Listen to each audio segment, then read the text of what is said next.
ప్రభునామానికి మహిమ కలుగును గాక. వేదిక మీద ఉన్నటువంటి నాతోటి జత పని వారికి, నాకు ఇట్టి అవకాశం ఇచ్చినటువంటి స్థానిక సంఘ కాపరి డానియల్ గారికి, వారి కుటుంబానికి, సంఘానికి ప్రత్యేకమైనటువంటి వందనాలు తెలియజేస్తా ఉన్నాను. చాలా సంతోషం మీ ఎదుట దేవుని వాక్యం పంచుకోవడం దేవుడు నాకు ఇచ్చిన భాగ్యంగా నేను ఎంచుకుంటాను. ఇప్పుడే మనం ఇద్దరు వ్యక్తుల యొక్క సాక్ష్యాన్ని విన్నాం. ఈ మందిర పునాదులు, ఈ మందిర నిర్మాణం అది ఎట్లా జరిగింది అనే విషయాన్ని వారు చాలా తేటగా, చాలా స్పష్టంగా మనతో మాట్లాడగా మనం విని ప్రభుని స్తుతించాము. మనుషులు మందిరాన్ని కడతారు, దేవుడు మందిని కడతాడు. మంది అంటే మనుషులు, జనాలు. మనుషులు మందిరం కట్టుకుంటారు, దేవుడైతే మందిని కడతారు. ఇప్పుడు సంఘ పెద్ద గారు మాట్లాడుతూ మనం ప్రారంభ దినాల్లో ఒక 15-20 మంది కంటే ఎక్కువ లేము. దేవుడు తన విశేష కనికరం చొప్పున ఇప్పుడు అందరూ కూడుకుంటే, కుటుంబాలుగా మనం కూడుకుంటే 200 పైగా మనమంతా కూడుకోవడానికి ప్రభువు సహాయపడ్డారు. అంటే ఇంత మందిని దేవుడు తన సువార్త చేత, తన వాక్యము చేత ఆకర్షించకపోతే వారు ఈ మందిరంలోకి వారు రాలేరు.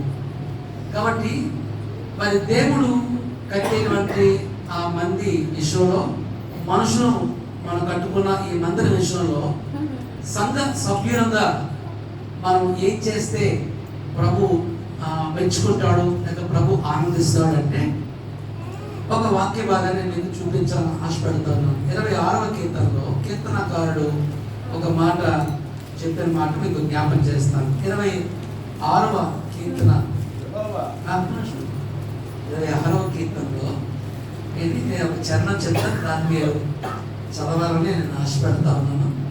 26వ కీర్తన 8వ చరణం. యెహోవా నీ నివాస మందిరమును, నీ తేజో మహిమ నిలుచు స్థలమును నేను ప్రేమిస్తున్నాను. ఇక్కడ ఎంతమంది మనం మందిరాన్ని ప్రేమిస్తున్నాము అని అడిగితే బహుశా మీరందరూ చేతులు ఎత్తారేమో కదా. యథార్థంగా దేవుణ్ణి ప్రేమించేవారు, మరి దేవుని మందిరాన్ని ప్రేమించేవారు, మరి వారి దగ్గర కొన్ని రుజువులు అయితే ఉండాలి. వారి దగ్గర కొన్ని రుజువులు, నేను మందిరాన్ని ప్రేమిస్తున్నాను అనే మాట నీ మాట అయితే, అది మీ మాట అయితే, అది నిజంగా మీ మాట అయితే, మనం చదువుకున్న వాక్య భాగం నుంచి 84వ కీర్తనలో 10వ చరణాన్ని ఒకసారి చూడండి. మీ ఆవరణలో ఒక దినము గడుపుట 1000 దినముల కంటే శ్రేష్టము అన్నాడు కదా. ఒక దినము గడుపుట అది 1000 దినాల కంటే శ్రేష్టం. అంటే మనము గడిచినటువంటి సంవత్సరం అంతట్లో, ఇది 7వ సంవత్సరం వార్షికోత్సవం తెలుసు. గడిచిన సంవత్సరంలో ఎన్ని ఆదివారాలు మనం ఎగ్గొట్టాం, పెళ్ళి ఉందని, పేరెంట్ ఉందని, సమర్థ భోజనంకి వెళ్ళాలని, ఏదో బంధువులు చూడాలని మనం ఎగ్గొట్టాము. అంటే మందిరాన్ని ప్రేమిస్తున్నట్టు లెక్క అని ఎలా చెప్పుకుంటాం? నేను ప్రేమిస్తున్నాను అన్నమాట ఎట్లా చెప్పావు అన్నమాట అంటే మనం చెప్పిన మాట సగం అబద్ధం, చెప్పండి, సగం నిజం. సగం అబద్ధము, సగం నిజము ఈక్వల్ టు పూర్తి అబద్ధం. లెక్కల ప్రకారంగా సగం అబద్ధం, సగం నిజం ఈక్వల్ టు పూర్తి అబద్ధం. మరి అలాంటప్పుడు మనం మందిరాన్ని ప్రేమిస్తున్నాము అనుకుంటే అది పొరపాటే. కానీ 84వ కీర్తనలో కోరాహు కుమారులు వాళ్ళు ఎట్లాగా దేవుడిని ఆరాధించగలిగినారు మందిరాన్ని బట్టి. మందిరంలో దొరికిన శ్రేష్టత మనకు అర్థమైతే ఇక దేన్ని కూడా మనం వదులుకుంటాం. మత్తయి సువార్తలో దేవుడు ఆ పరలోక రాజ్యం కోసం ప్రసంగం చేస్తూ దాని ఉపమానాలు చెబుతూ, ఒకడు పొలంలో దున్నుతుండగా ఆయనకు ఒక విలువైన వస్తువు దొరికినప్పుడు ఆ దాన్ని కొనుక్కోవడం కోసం తన యావదాస్తిని అమ్మేసి తిరిగి వచ్చి ఆ వెలతో ఆ పొలమును కొనుక్కున్నాడట. అంటే మందిరంలో దొరికేటువంటి శ్రేష్టత మనకు అర్థమైతే మరి దేనిని అంతగా మనం ప్రేమించుకో, మందిరానికంటే మనం ఎక్కువగా ప్రేమించము. కానీ కోరహు కుమారులు మనం మందిరంలో దొరికినటువంటి శ్రేష్టతను గురించి అతను మాట్లాడుతూ దేవుని ఆరాధించగలిగినాడు. వాస్తవానికి మందిరాన్ని ప్రేమించే వారికి అనేక మెండైన ఆశీర్వాదాలు ఇందులో ఉన్నాయి. మెండైన ఆశీర్వాదాలు మందిరాన్ని ప్రేమించిన వారికి, లేక మందిని ప్రేమించిన వారికి అది ఆ దేవుడు గురించే ఆశీర్వాదాలు పొందుకోవడానికి పుష్కలంగా దొరుకుతాయి. వాస్తవానికి మనం ఆశీర్వాదములకు వారసులు అవడానికి మనల్ని పిలిచాడని పేతురు తన పత్రికలో చెప్పాడు. ఆశీర్వాదములకు మనము వారసులు అవడానికి దేవుడు మనల్ని పిలిచాడు. ఎఫెసీ 1:3 ప్రకారంగా ఆత్మ సంబంధమైన ప్రతి ఆశీర్వాదము దేవుడు మనకు అనుగ్రహించను అని చూస్తాం. మరి అలాంటి ఆశీర్వాదాలు మనం పొందుకోవడానికి మనం పిలువబడితే, ఆశీర్వాదాలు పొందుకోవడానికి మన వాగ్దానం ఉంటే, ఇలాంటి దీవెనకరమైన, ధన్యకరమైన, ఆశీర్వాదకరమైన జీవిత ప్రదర్శన మన మందిరంలో కనపరచాలి. మనం వెళ్తున్న మందిరం, ఏ మందిరానికైతే నేను వెళ్తున్నానో ఆ మందిరంలో నేను దీవెనను నొందిన వాడను, నేను దేవుని యొక్క ఆశీర్వాదం నొందిన వాడను. నేను మన జీవిత ప్రదర్శన లేకపోతే, మన బ్రతుకు లేకపోతే ఏమండి మనము చాలా నష్టపోయే వారు అవుతాం. కనుక 84వ కీర్తనలో మొదటి 4 చరణాల నుంచి కీర్తనాకారుడు తన పూర్వ అనుభవాలని జ్ఞాపకం చేసుకుంటున్నాడు. ఈ సమయంలో మన 7వ సంవత్సర వార్షికోత్సవంలో కూడా దేవుడు గతంలో చేసినటువంటి అనుభవాలను కూడా మనం జ్ఞాపకం చేసుకోవాలి. ఏమండి కష్టాలు, నష్టాలు, వ్యాధులు, బాధలు, ఇరుకులు, ఇబ్బందులు, సంతోషమైన గడియలు, ఇవన్నీ జ్ఞాపకం చేసుకుంటున్నప్పుడు దేవుడు మనకు చాలిన దేవుడుగా మనకు కనబడతాడు. చాలిన దేవుడుగా, మనకు సరిపోయిన దేవుడుగా మనకు కనబడతాడు. మరి కీర్తనకారుడు దేన్ని జ్ఞాపకం చేసుకుంటున్నాడు అంటే ఇలా అన్నాడు, సైన్యములకు అధిపతికి యెహోవా నీ నివాసములు ఎంత రమ్యములు అన్నాడు. నీ నివాసములు. 2వ చరణంలో అంటాడు, యెహోవా మందిర ఆవరణలను చూడవలని నా ప్రాణం ఎంతో ఆశపడుచున్నది, సమస్యలుచున్నది. జీవము గల దేవుని దర్శించుటకు నా హృదయము, నా శరీరము ఆనందంతో కేకలు వేయించినది. మరి ఎప్పుడు చూస్తానా మందిరానికి ఎప్పుడు వస్తానన్న ఆశ కీర్తనకారుడికి లోతైన ఆశ ఉంది. వాస్తవానికి మనకిచ్చిన పాంప్లెట్ లో మన ఆరాధన ప్రారంభం ఎన్ని గంటలకు పెట్టారో 9 అనుకుందాం, 10 నాకు 9. మరి ఎన్ని గంటలకు వచ్చాం మన మందిరానికి? మన మందిరానికి ఎంతకు వచ్చాం? మరి యెహోవా మందిర ఆవరణను చూడాలని ఆశ, ఏమంటే లోతైన కోరిక మనకుంటే అట్లాగే వస్తామా మనం మందిరానికి? మనకి ట్రైన్ 7 గంటలకి, మనం ఎన్ని గంటలకు వెళ్తాం రైల్వే స్టేషన్కి? కనీసం పావు గంట ముందు వెళ్ళకపోతే అది ఏ లైన్లో పెడతాడో తెలియదు కదా. ఆ ప్లాట్ఫామ్ 1, 2, 3, 4 తెలియదు. కాబట్టి మనం తెలుసుకోవడం కోసం కనీసం పావు గంట ముందేనే వెళ్తాం కదా. వెళ్ళిన తర్వాత మనకు రిజర్వేషన్ అయితే మన సీట్ ఎక్కడో చూసుకుంటాం కదా. మనకి ఇచ్చేటువంటి భోగి అది ఎక్కడ అవుతుందో మనకు తెలియదు. కాబట్టి ఆ ప్లేస్లో నిలబడతాం కదా. ఒక పావు గంట, అరగంట ముందు రైల్వే స్టేషన్కి వెళ్తాం. ఏమండి ఉద్యోగస్తులు అయితే, మనం చదువుకున్న స్కూల్లో ఉండేవారైతే, ఉద్యోగస్తులు ఆ క్యాంపస్కి కనీసం 1 నిమిషం ముందే ఉండకపోతే, క్యాంపస్ దగ్గర లేకపోతే మన ఐరస్ పడవు. మనం ఇలా పట్టుకొని ఇంకా చూపించుకుంటా ఉంటాం మన పళ్ళు అన్ని చూపించుకుంటాం. నా మొఖం ఇదేలా వచ్చేదా అనుకోవడానికి. మన డ్యూటీస్ వెళ్ళడానికి మన పంక్చువాలిటీ ఉంది. మిగతాటువంటి ఏమండి ఆ స్థలాలకు వెళ్ళడానికి మన పంక్చువాలిటీ ఉంది. కానీ మందిర ఆవరణానికి రావడానికి మన పంక్చువాలిటీ విషయంలో మనం చాలా ఫెయిల్ అయిపోయాం. కానీ కీర్తనకారుడు మనకు నేర్పిస్తున్న పాఠం ఏంటంటే, నేను ఆ జీవము గల దేవుని మందిరాన్ని దర్శించడానికి నా హృదయము, నా శరీరము, నా ప్రాణము, ఈ ప్రాణాత్మ దేహం అన్నీ దేవుని చూడాలని ఆశ కలిగి ఉన్నాయి. కారణం ఏంటంటే ఆ దేవుని ఆ మందిరంలో నాకు ఏమి దొరుకుతుందంటే ఆయన ప్రత్యక్షత నాకు దొరుకుతుంది. దేవుని ప్రత్యక్షత నాకు దొరుకుతుంది. దేవుని మందిరంలో మనకి ఏం దొరుకుతుందంటే, దేవుని సేవకుడు నిలబడి వాక్య వివరణ చేస్తుండగా, వాక్యాన్ని వివరిస్తుండగా మన జీవితంలో దేవుడు సవరణ చేస్తూ ఉంటాడు. ఎక్కడ మనం నేర్చుకోవాలో, ఎక్కడ మనం సరి చేసుకోవాలో, ఎక్కడ మనం ఉండాలో ఎక్కడ మనం తగ్గాలో, ఎక్కడ మనం బలపరచబడాలో వాక్య ప్రత్యక్షత ద్వారా మనకు వస్తుంది. ఎక్కడైతే వాక్య ప్రత్యక్షత దొరుకుతుందో అక్కడ ఆరాధకులు లేస్తారు. యెషయా గ్రంథం 6వ అధ్యాయంలో ఏమిటి, ఆ జీవగల దేవుడు, ఆ సైన్యములకు అధిపతి యెహోవా సైన్యాధిపతిగా, ఆయన సర్వ సైన్యాధిపతిగా ఆయన సింహాసనాసనుడై ఉండగా చూడగా ఏమిటి, యెషయా ఎట్లాంటి వాడయ్యాడంటే, అయ్యో నేను పాపం చేసిన వాడను, పాపం పెదవులు గలవాడను, నేను పాపిని అని చెప్పు దిగి ఆయన తను తాను తగ్గించుకొని ఆరాధకుడుగా మారాడు. ఈరోజు వాక్య ప్రత్యక్షత మనకి వివరిస్తూ ఉన్నప్పుడు మనం సవరించుకోకుండా, దేవుని ఆరాధించుకోకుండా ఉంటే మన మందిరాన్ని ప్రేమించినట్లుగా కాదు. ఇలాంటి వార్షికోత్సవాలు మరొక పని చేసుకున్నా మన జీవితంలో ఎదుగు బొదుగు లేకపోతే మనం దేవుని యొక్క వాక్యాన్ని, దేవుని యొక్క ప్రత్యక్షతను నిర్లక్ష్యం చేసిన వారు అవుతాం. కాబట్టి ఈ కీర్తనకారుడు గతకాలపు ఆ రమ్యమైన, ఆ సౌందర్యమైన సహవాసాన్ని బట్టి ప్రభుని ఆరాధించగలుగుతున్నాడు. అందుకే అంటాడు, యెహోవా నీ నివాసములు ఎంత రమ్యములు కదా.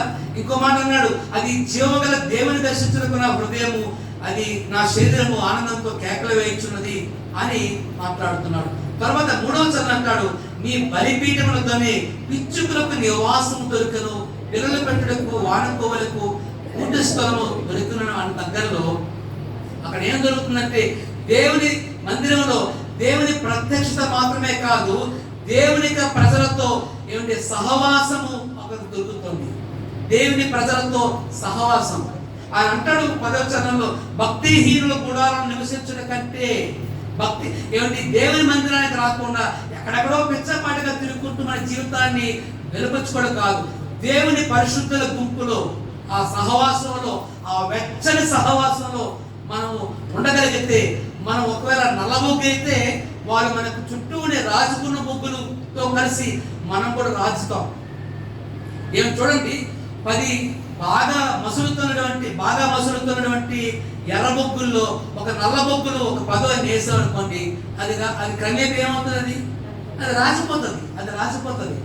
అలాగే మనం ఇలాంటి పరిశుద్ధుల యొక్క సహవాసంలో, దేవుని సన్నిధిలో, దేవుని ప్రత్యక్షతలో ఏమిటి వాక్య వివరణ జరుగుతున్నప్పుడు మనం ఏం చేయబడాలంటే, దేవుని ప్రజలతోనూ, దేవుని సేవకుడితోనూ, వాక్యంతోనూ, మందిరంతో ఉండేటువంటి ఆ సహవాసము మన జీవితాన్ని ఎంతగానో అది దీవెనకరంగా, ఆశీర్వాదకరంగా మలుస్తుంది. కాబట్టి ఈ సేవకుడు, ఈ కీర్తనకారుడు, ఈ కోరాహ కుమారుడు అంటున్నాడు, నాకు దేవుని ప్రత్యక్షత దొరికే స్థలాన్ని నాకు తెలుసు.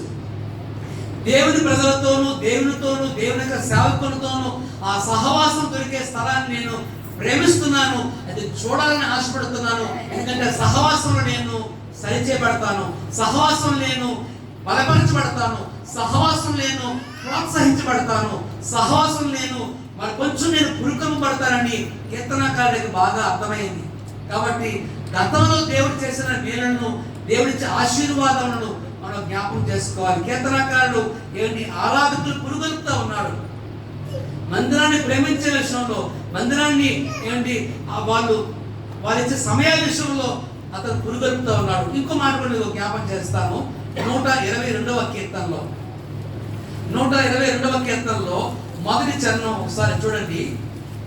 122వ కీర్తన, యెహోవా మందిరముకు వెళ్ళుదమని జనులు నాకు అనినప్పుడు నేను సంతోషించినది. ఎప్పుడైనా మీరు ఏమండి మీ భర్తతో లేక మీ భార్యతో, మీ పిల్లలతో టైం అవుతుంది, ఏమండి సమయం ఏమైపోతుంది, మందిరానికి వెళ్దాం రండి, మనం త్వరగా వెళ్ళాలి అక్కడ దేవుని సన్నిధిలో.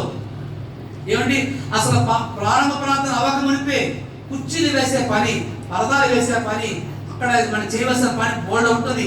రండి, ముందు మందిరానికి వెళ్దాం రండి అని పురుగొల్పేవారు, బలపరిచేవారు, ప్రోత్సహించేవారు ఇళ్లలో ఉన్నారు. భర్తగా, భార్యగా ఏమండి మీ భార్యని మీరు పురుగొల్పిరా, వేగన తయారవు, లేకపోతే అటు నుండి వచ్చాక వంట చేసుకోవచ్చు. లేదండి మనం వచ్చేసాక టైం అయిపోతుంది కదా, కూర వండేస్తానండి, అప్పుడు వేడివేడిగా అన్నం వండుకొని తినొచ్చు అనుకుంటూ పోతున్నారు. ఏంటి వేడివేడిగా అన్నం వండుకోవచ్చు కానీ ముందు కూర వండేస్తాను, చారు వండేస్తాను, ఏ టైం అయిపోతుందో అనుకుంటున్నారేమో కదండి.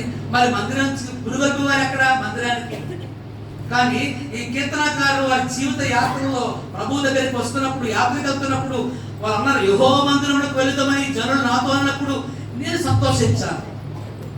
కాబట్టి మందిరాన్ని ప్రేమించే విషయంలో, మందిరాన్ని మనం గౌరవించే విషయంలో, ఆ సమయాలను, ఆ సహవాసాలను గణపరిచే విషయంలో మనం ముందుండాలి. కీర్తనకారుడు ఆరాధకులను అదే పురుగొలుపుతున్నాడు. మందిరాన్ని ప్రేమించడం మనకు రావాలి. కారణం అంటే ఆ మందిరంలో దేవుని ప్రత్యక్షత మనకు దొరుకుతుంది. ఆ మందిరంలో దేవుని ప్రజలతో మనకి సహవాసం దొరుకుతుంది.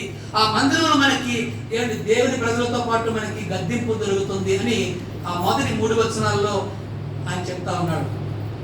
తర్వాత 4వ వచనం నుంచి మనం ఒకవేళ 8వ వచనం వరకు ఒకవేళ ఆలోచన చేస్తే మన వర్తమాన కాలానికి సరిపోయేదిగా కనబడుతుంది. మన వర్తమానం గత కాలంలో ఉండేటువంటి ఆయన మందిరంలో దొరికే సౌందర్యము, ఆ గత కాలంలో దేవుడు ఇచ్చేటువంటి సహవాసము, గత కాలంలో దేవుడు చేసేటువంటి అన్ని విషయాలను బట్టి మనం ఆరాధించాలి.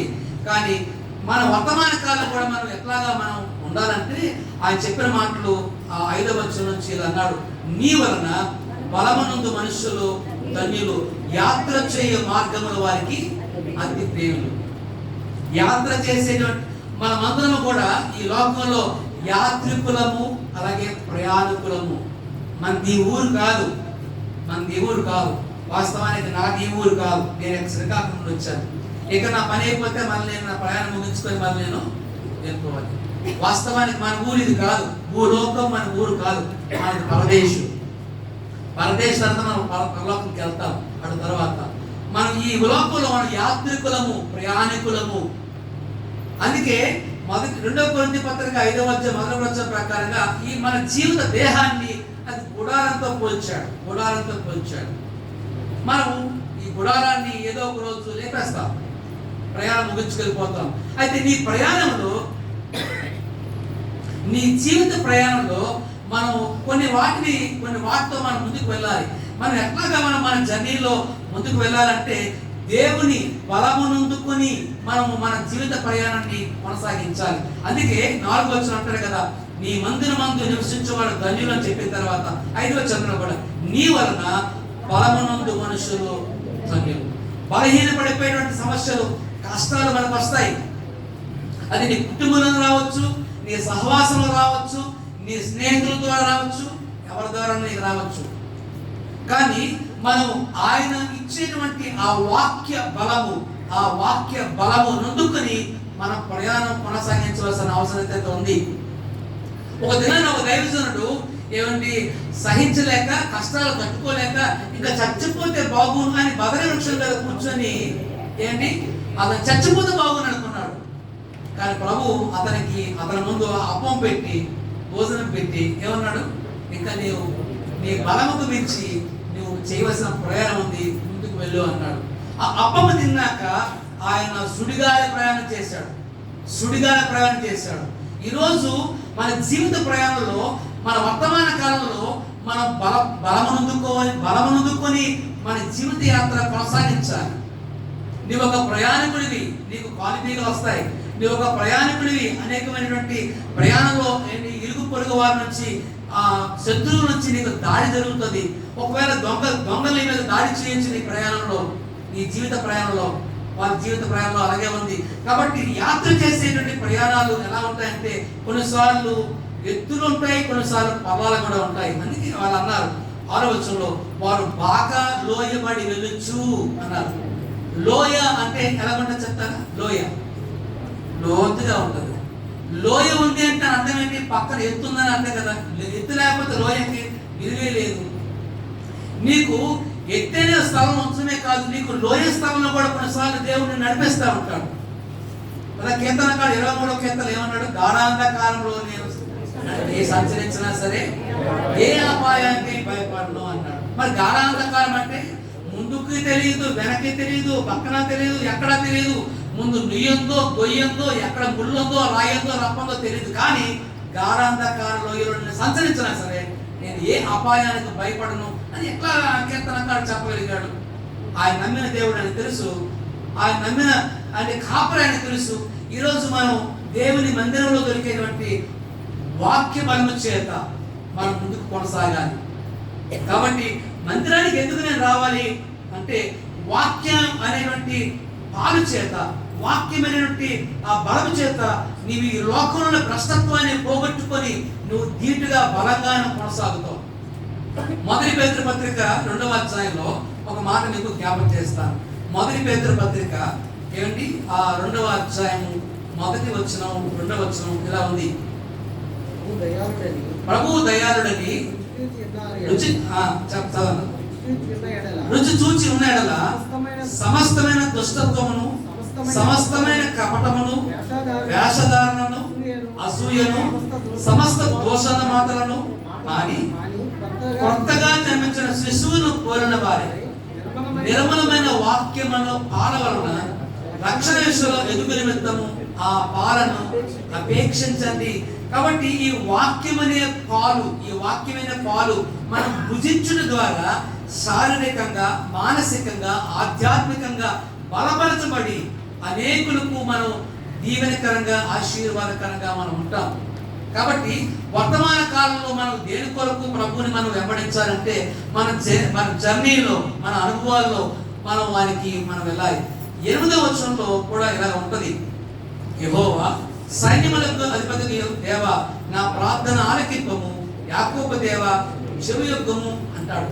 ఏమండి, ఈయన ఎలాంటి దేవుడు అంటే, యాకోబు దేవుడు అంటే ఆయన వాగ్దానాలు ఇచ్చి నెరవేర్చుకునే దేవుడిగా చూస్తాం. అక్కడ నమ్మదగిన దేవుడిగా చూస్తాం.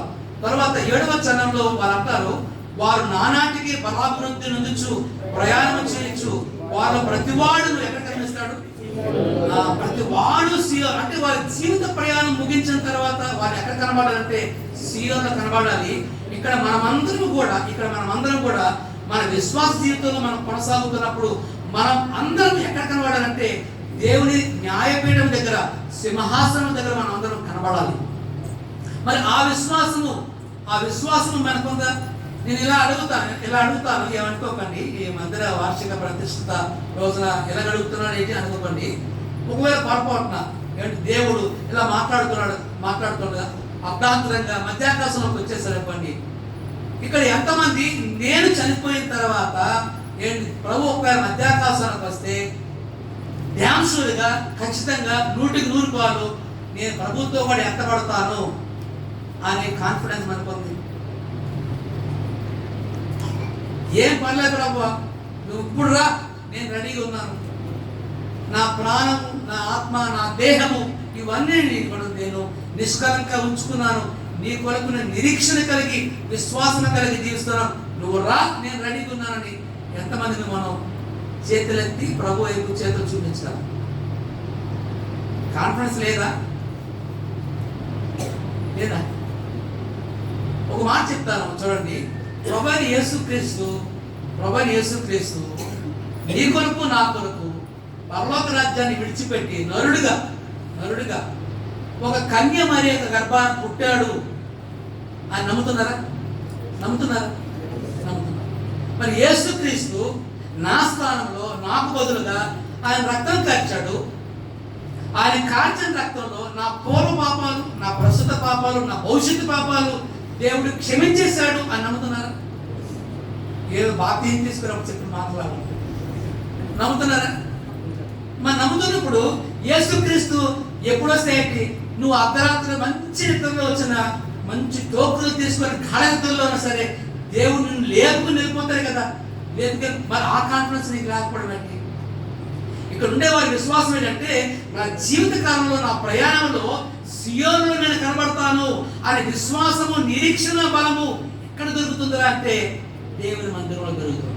వారు అదే అంటున్నారు 7వ చరణంలో, వారు నానాటికి బలాభివృద్ధి నొందుచు ప్రయాణం చేయుదురు, వాళ్ళ ప్రతివాడు అంటే కొందరానే ప్రతివాడు అంటే ప్రతి ఒక్కరు, మందిరాన్ని ప్రేమించిన ప్రతి ఒక్కరు, మందిరంలోని ప్రతి వాక్య ప్రత్యక్షత పొందుకున్న ప్రతి ఒక్కరు, మందిరంలో సేవకుడితోనూ, దేవుడితోనూ, ప్రజలతోనూ సహవాసం చేసిన ప్రతి ఒక్కరు, దేవుని వాక్యం చేత హెచ్చరిక చేయబడిన ప్రతి ఒక్కరును వాళ్ళు ఎక్కడుంటారు అంటే వాళ్ళు సియోనులో కనబడతారు.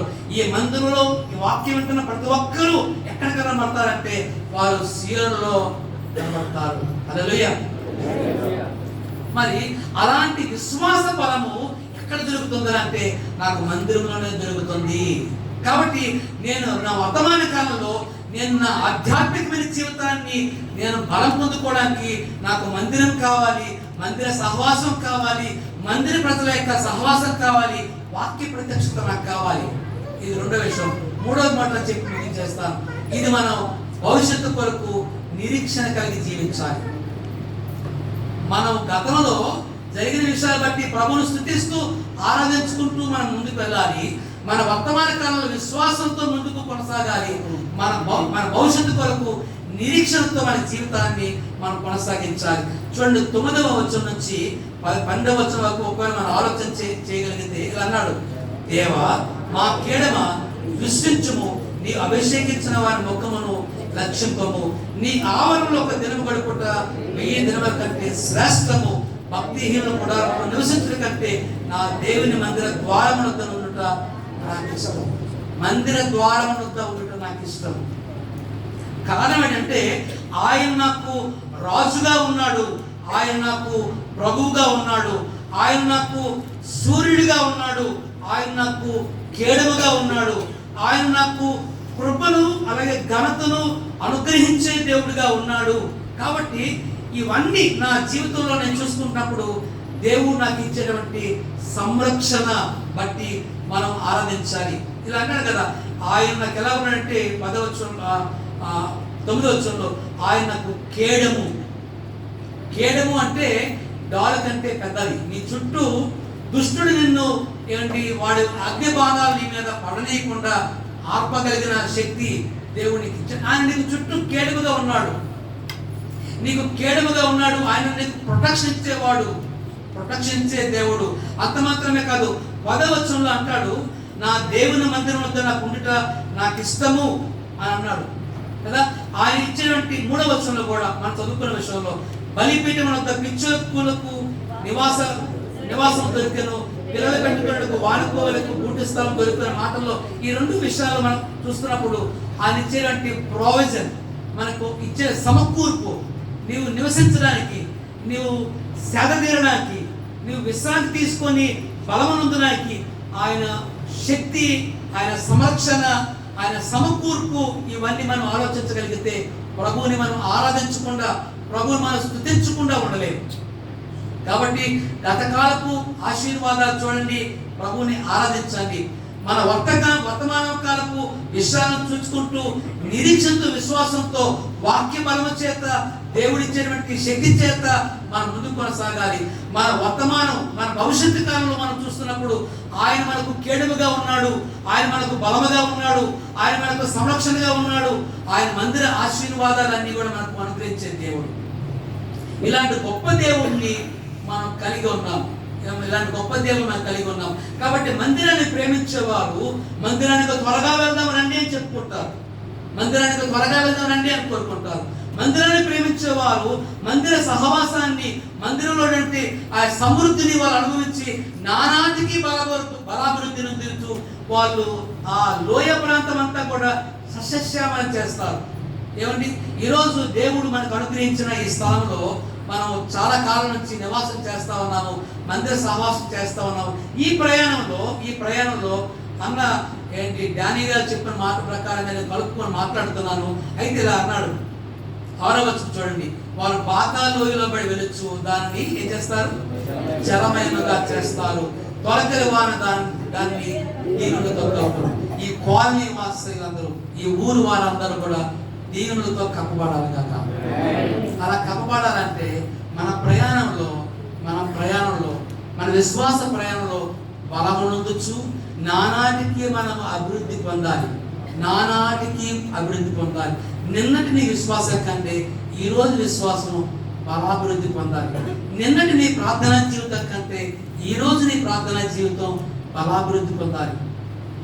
నిన్నటి నీ యొక్క మందిరాన్ని ప్రేమించిన దానికంటే ఈ రోజు మరి ఎక్కువగా నీ మందిరాన్ని ప్రేమించే విషయంలో నీవు బలాభివృద్ధి పొందాలి. కానీ ఎక్కడ వేసిన గొంగలు అక్కడే అన్నట్టుగా వాక్యానికి చదువుకోరు, ప్రార్థన చేసుకోరు, మందిరానికి రారు, సహవాసం చేయరు, ఎప్పుడు ఒకేలా ఉండాలంటే ఎదుగు బొదుగు లేకపోతే వాళ్ళకి బుద్ధిమాంద్యం కలిగిన వారు అంటారు.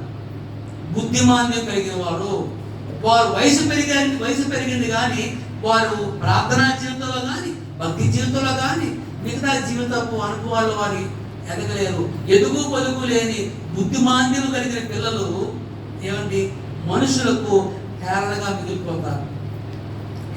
మిగిలిపోతారు. కుటుంబానికి భారంగా మిగిలిపోతారు. తల్లిదండ్రులకి బుద్ధిమాంద్యం కలిగిన పిల్లలు బట్టి సంతోషిస్తారా? మీరు చెప్పండి. బుద్ధిమాంద్యం కలిగిన పిల్లలు బట్టి మనుషులు తల్లిదండ్రులు సంతోషిస్తారా? వాళ్ళు సంతోషించలేరు.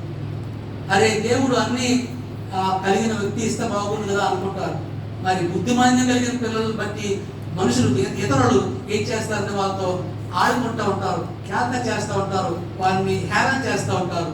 ఈరోజు క్రైస్తవులు ప్రపంచానికి, కనీసం మన గ్రామానికి హేళనకరంగా కాదు, ఆశీర్వాదకరంగా బలాభివృద్ధి నొందొచ్చు, దీవెనకరంగా ఉండాలి. మొదట నీ కుటుంబానికి నీవు దీవెనకరంగా ఉండు, అటు తర్వాత నువ్వు సంఘానికి నువ్వు దీవెనకరంగా ఉంటావు. నీ సంఘానికి నువ్వు దీవెనకరంగా ఉంటే నీ ఉండే వీధికి నీవు దీవెనకరంగా ఉంటావు. నీ ఉండే వీధికి నీకు దీవెనకరంగా ఉంటే నీ గ్రామానికి నువ్వు దీవెనకరంగా ఉంటావు. లేదా నీ వల్ల నీ గ్రామానికి శాపమే వస్తుంది. ఆలోచించండి. మందిరాన్ని ప్రేమించండి. కోరాహు కుమారులు దేవుని మందిరాన్ని ప్రేమించి వాళ్ళు ప్రభువుని ఆరాధించగలిగారు. అట్టి ఆరాధన వ్యక్తిత్వంలో మనల్ని పెంచును గాక. ఈ మాటలు దేవుడు ఆశీర్వదించును గాక.